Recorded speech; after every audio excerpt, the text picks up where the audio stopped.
আজ শুধু বলবো, পল্টনের হুমকি ধামকি এটি কাগুজে বাঘ।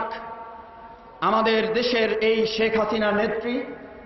আর আমাদের 4 দলীয় জোটের নেত্রী বেগম খালেদা জিয়ার নেতৃত্বে 4 দলীয় জোট, খালেদা জিয়া দেশ পরিচালনা করেছেন, জোট যে দেশ পরিচালনা করেছেন, এই দেশের মানুষ জানে খালেদা জিয়া হচ্ছেন দেশের একজন ভদ্র মানসিকতার নেত্রী, আর শেখ হাসিনা হচ্ছেন একজন ঝগড়াটে মানুষের নেত্রী। আমরা এই নেত্রীকে মোকাবেলা করার জন্য আমাদের মায়ের জাতিকে কলঙ্কিত করেছে এই শেখ হাসিনা। এই মায়ের জাতিকে কলঙ্কিত করার নেত্রীকে বিরুদ্ধে অবরোধ কর্মসূচি ঘোষণা করলে আজকের ছাত্র সমাবেশের কাছে জানতে চাই, 11 তারিখের পর থেকে আমরা ছাত্র সমাজ সেই অবরোধ কর্মসূচি বাস্তবায়ন করার জন্য শহীদ মুজাহিদুল ইসলাম শিপনের রক্তের শপথ নিয়ে রাজপথে